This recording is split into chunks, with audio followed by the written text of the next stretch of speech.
আমি দেশে প্রত্যাবর্তনের পরপরই বনানী সামরিক অবস্থানে গিয়ে শহীদ সেনা কর্মকর্তাদের কবরের পাশে দাঁড়িয়ে উপলব্ধি করেছি গত 17 বছরে আপনাদের দুর্বিষহ সংগ্রাম, অপরিসীম ত্যাগ আর দাঁড়ে দাঁড়ে ঘুরে বিচার না পাওয়ার নিদারুণ যন্ত্রণা।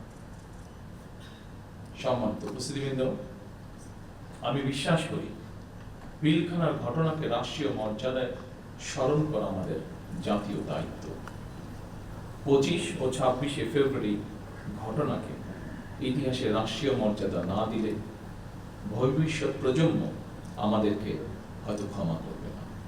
তাই সেনাবাহিনীও আপনাদের সঙ্গে আলোচনা করে 25 এবং 26শে ফেব্রুয়ারি স্মৃতিকে অম্লান করে রাখতে বর্তমান সরকার ইনশাআল্লাহ কাজ করবে।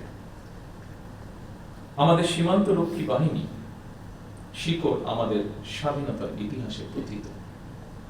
1971 সালের যেদিন চট্টগ্রামের কালুরঘাট বেতার কেন্দ্র থেকে শহীদ রাষ্ট্রপতি জিয়াউর রহমান স্বাধীনতার ঘোষণা দিয়েছিলেন, সেদিন সেনাবাহিনীর সাথে তদানীন্ত ইপিআর এর সদস্যবৃন্দ বেতার কেন্দ্রে দায়িত্বে নিয়োজিত থেকে গৌরবময় ইতিহাসের সাক্ষী হয়েছে এবং মহান মুক্তিযুদ্ধের সূচনা লগ্ন থেকে সেনাবাহিনীর সাথে অবিস্মরণীয় অবদান রেখে চলেছেন।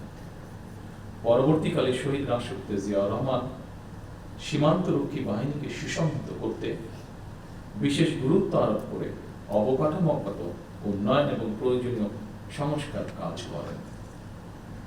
সেনাবাহিনী থেকে যোগ্য ও মেধাবী অফিসারদের পেশনে প্রেরণের সংখ্যা বৃদ্ধি করা হয়। 1978 সালে এই বাহিনীর ইতিহাসে সবচেয়ে বড় ঘটনা হল সামরিক কায়দায় নতুন করে পুনর্গঠিত করা হয়। পূর্বের উইং সমূহকে পরিবর্তন করে ব্যাটালিয়নে রূপান্তর করা হয়। দুটি নতুন ব্যাটালিয়ন সংযোজন করে বাহিনীর সংগঠনকেও পরিবর্তিত করা হয়। দীর্ঘ সংগ্রামের পর আজ জনগণের রায় নির্বাচিত সরকার দেশ পরিচালনা করছে। দেশের প্রশ্নে আমরা সীমান্ত বাহিনীকে আরো আধুনিক ও সুসংহত করব ইনশাআল্লাহ।